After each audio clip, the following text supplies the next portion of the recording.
Greetings to the respected viewers. Worldview is something that is embedded in a person. It provides the window through which people view the world, in which they are living in, and with which they interact. It's also about how a person makes sense of reality. So in simple words, worldview is something that helps us to view the world. We have three factors that influence one's worldview. We have family, friends, and lastly, education. Family is one of the aspects that influences one worldview, and our family are the significant influences of one worldview because they are the one who teach us most of the things, and we spend most of our time with them. So which made it easy for them to instill values in us so that we can believe as they believe. Yeah. Secondly, we have friends. Friends are people outside family whom we share special bond with. And these people, they influence us in something of peer pressure. And this can be positive and also negative. If we are not strong-willed and bold enough, our friends can influence us more than we can influence them. We have lastly another factor that influences one worldview, of which is education. Education is one of the dramatic influence, but it only depends on where we are educated and what is the worldview that is being taught in that particular school. And we find ourselves adopting whatsoever worldview that the educator have. This has a stronger influence over our worldview formation than family and friends. However, that can be impacted by our personality as well. Now we're about to explain how the worldview shapes one's teaching approach.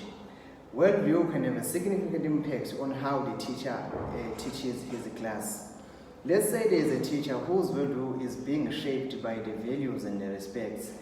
That teacher will always ensure that in the classroom where he teaches, everyone inside the classroom is being respected and no one gets disrespected in any manner. And we'll make an example of a teacher whose worldview is being shaped by the culture. That teacher will always make sure that his teaching environment accommodates every culture and there is no culture which gets violated in any manner. And lastly, we're going to make an example of a teacher whose worldview is being influenced by the media or the social media. That teacher will always ensure that he is in line of what is happening in the social media regarding the teaching approaches.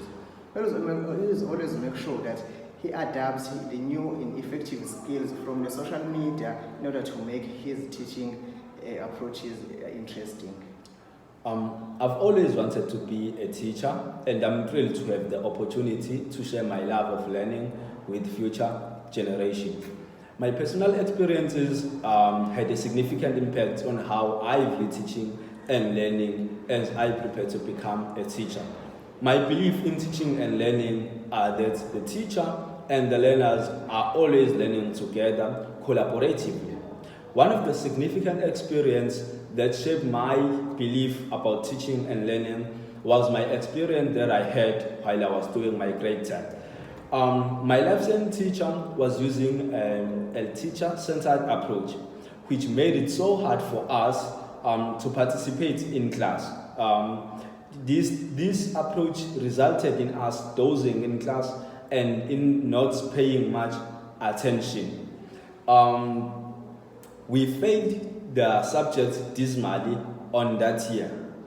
And this made me conclude that teaching is not only about transferring knowledge to learners, but it's about teacher and learner working hand in hand in order to acquire or to get knowledge.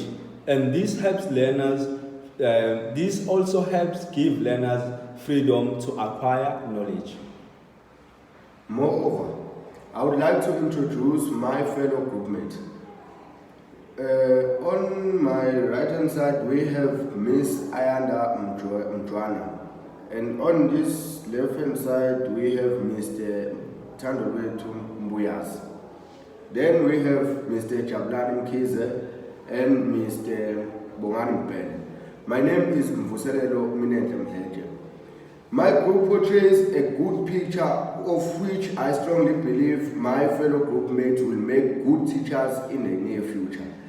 As they are so passionate about teaching, and they are all about bringing complete change in the way things are done or even thought about.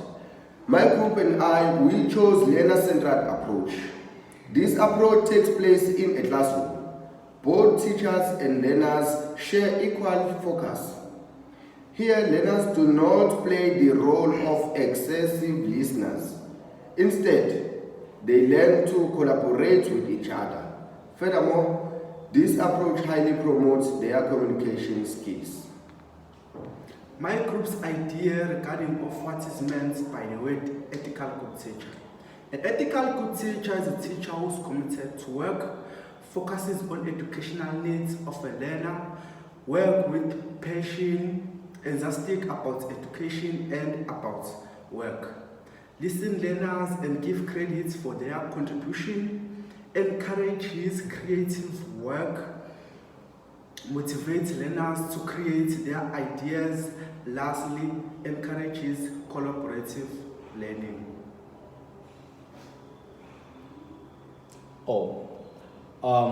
In our group, we chose Miss Ayanda's story because it is so interesting.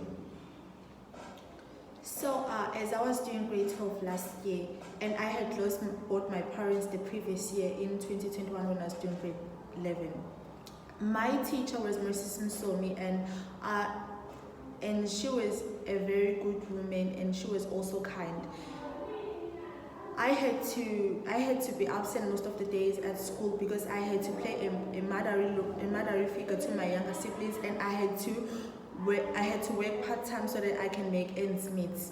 So the principal decided to deregister me because I was always absent at school. But Mrs. Nsomi assured me that she will try to speak to the principal, and she did, because the principal gave me another chance, and Mrs. Nsomi decided to take me in with my younger siblings, and today onwards we are living with her. This was our presentation. We thank you for your time, for listening. We really, really appreciate it.